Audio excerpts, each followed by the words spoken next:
আসসালামু আলাইকুম, আমি আব্দুস সামি, আমি স্টুডেন্ট। কোরআনে বলা হয়েছে যে অবিশ্বাসীদের হৃদয় বন্ধ করা আছে, কিন্তু বিজ্ঞান আমাদের বলে মানুষের ব্রেইন চিন্তা করে, হৃদয় না। এটা একটু ব্যাখ্যা করেন প্লিজ। ভাই একটা প্রশ্ন করেছেন যে কোরআনে আছে অবিশ্বাসীদের হৃদয় ঢেকে দিয়েছেন আল্লাহ সুবহানাহু ওয়া তাআলা। আজকে বিজ্ঞান আমাদের বলে আমাদের ব্রেনই সব চিন্তা করে, হৃৎপিণ্ড না। আমিও একমত। তাহলে কোরআনকে অবৈজ্ঞানিক যখন বলা হচ্ছে হৃদয় ঢেকে দেওয়া হয়েছে, আমিও মেনে নিচ্ছি যে কোরআনে বিভিন্ন জায়গায় বলা হয়েছে, যেমন সূরা বাকারার 7 নম্বর আয়াতে বলা হয়েছে যে আল্লাহ হৃদয় ঢেকে দিয়েছেন কাফির লোকদের হৃদয়। সে কথাই বলা হয়েছে যে তাদের হৃদয়কে ঢেকে দেওয়া হয়েছে। এখানে যে আরবি শব্দটা আছে সেটা হচ্ছে কলব। এই আরবি শব্দ কলবের দুটো অর্থ আছে, একটা হলো হৃদয়, আরেকটা হলো বুদ্ধিমত্তা। তাই যদি সঠিকভাবে অনুবাদ করেন, এখানে বলা হয়েছে আল্লাহ তাদের বুদ্ধিমত্তাকে ঢেকে দিয়েছেন অবিশ্বাসীদের বুদ্ধিমত্তা। আর এটা বৈজ্ঞানিকভাবে প্রমাণিত যে বুদ্ধিমত্তাকে ঢেকে দেওয়া হবে, হৃদয়কে নয়। তবে একজন শ্রোতা আমাকে প্রশ্ন করেছিল, ভাই জাকির, আমি মেনে নিলাম যে কলব মানে হৃদয় আর বুদ্ধিমত্তাও হতে পারে, কিন্তু একটা আয়াতে বলা হয়েছে যে বুকের পেছনে হৃদয় থাকে। তাহলে এখানে আপনি কি উত্তর দেবেন? সেই লোক কোরআনের একটা আয়াত বলেছিল, সূরা হজের 46 নম্বর আয়াতে উল্লেখ করা আছে, বলা হয়েছে যে চক্ষু তো অন্ধ নয়, বরং তাহাদের বক্ষের পশ্চাতে যে হৃদয় রহিয়াছে উহাই অন্ধ। তাহলে কোরআন বলছে যে চোখ আসলে অন্ধ নয়, তাহাদের বুকের ভেতরে যে হৃদয় আছে সেটাই অন্ধ। বিজ্ঞান আমাদের বলে যে চোখ দেখতে পারে, হৃদয় দেখতে পারে না। তাহলে কি এই আয়াতটা অবৈজ্ঞানিক? এখানে তো অনুবাদটা হৃদয়ই হবে, বুদ্ধিমত্তা হবে না। তখন তাকে বললাম, আমি মানছি যে শব্দটার আসলে দুটো অর্থ আছে, তবে বুক শব্দটার জন্য যে আরবি ব্যবহার করা হয়েছে সেটা সদর। সদর শব্দটার আবার দুটো অর্থ আছে, একটা হলো বুক, আরেকটা হলো কেন্দ্র।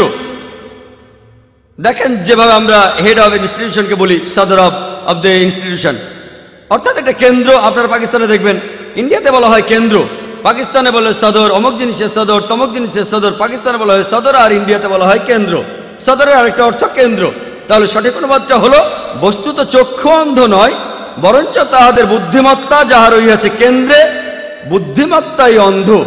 যেমন আমি আমার কথা শুরুতে কোরআনের একটা উদ্ধৃতি দিয়েছিলাম, সূরা তাহার 25 থেকে 28 নম্বর আয়াতে উল্লেখ করা আছে, রাব্বি শুরহ লি সাদরি, হে আমার প্রতিপালক আমার বক্ষ প্রশস্ত করিয়া দাও।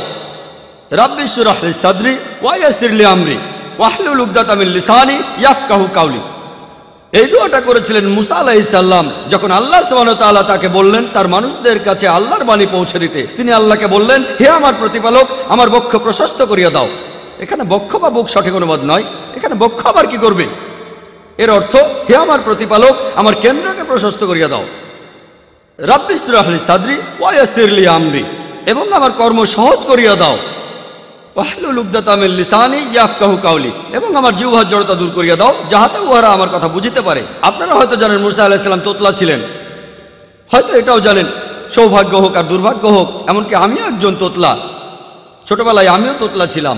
তাই যে কোনো লেকচারের শুরুতে আর আজকেও লেকচার দেওয়ার আগে আমি দোয়া করেছি আল্লাহ সুবহানাহু ওয়া তাআলার কাছে, রাব্বি শুরহ লি সাদরি, হে আমার প্রতিপালক আমার কেন্দ্রকে প্রশস্ত করিয়া দাও। আমি সাহায্য চাইছি আল্লাহ সুবহানাহু ওয়া তাআলার কাছে, আমার কেন্দ্র প্রশস্ত করো আর আমার মুখের তোতলামি বন্ধ করে দাও। এমনকি এখনো যখন আমি স্টেজে কথা বলি না, আমি তখনও তোতলাই। এখানে আল্লাহ তাআলা আমাকে সাহায্য করছেন। রাব্বি শুরহ লি সাদরি, হে আমার প্রতিপালক আমার কেন্দ্রকে প্রশস্ত করিয়া দাও, আমার কর্ম সহজ করিয়া দাও, আমার জিহ্বার জড়তা দূর করিয়া দাও আমার শ্রোতাদের সাথে আমার, যাতে তারা আমাকে বুঝতে পারে। তাই বৈজ্ঞানিকভাবে আপনারা যদি সূরা হজের এই আয়াতটা দেখেন, সূরা হজের 46 নম্বর আয়াত, এখানে বলা হচ্ছে যে তাদের চোখ অন্ধ নয়, আসলে তাদের বুদ্ধিমত্তা যেটা রয়েছে তাদের কেন্দ্রে সেটাই অন্ধ। কারণ তারা অন্ধ নয়, অবিশ্বাসীরা দেখতে পায়। তাদের অন্ধ বলাটা অবৈজ্ঞানিক। পবিত্র কোরআনের সূরা বাকারার 18 নম্বর আয়াতে উল্লেখ করা হয়েছে, বলা হয়েছে যে তারা বধির, মুখ ও অন্ধ, সুতরাং তাহারা নির্দেশিত পথে ফিরিবে না। সুম্মুম বুকমুন উমিউন ফাহুম লা ইয়ারজুন, বধির, মুখ এবং অন্ধ, তাহারা নির্দেশিত পথে ফিরিবে না। এখানে সত্যিকারের বধিরদের কথা বলা হচ্ছে না, বলা হচ্ছে অবিশ্বাসীদের কথা, যারা শুনেও শুনতে পায় না, আল্লাহ তাআলার নিদর্শন দেখেও তারা কোরআন মানতে চায় না।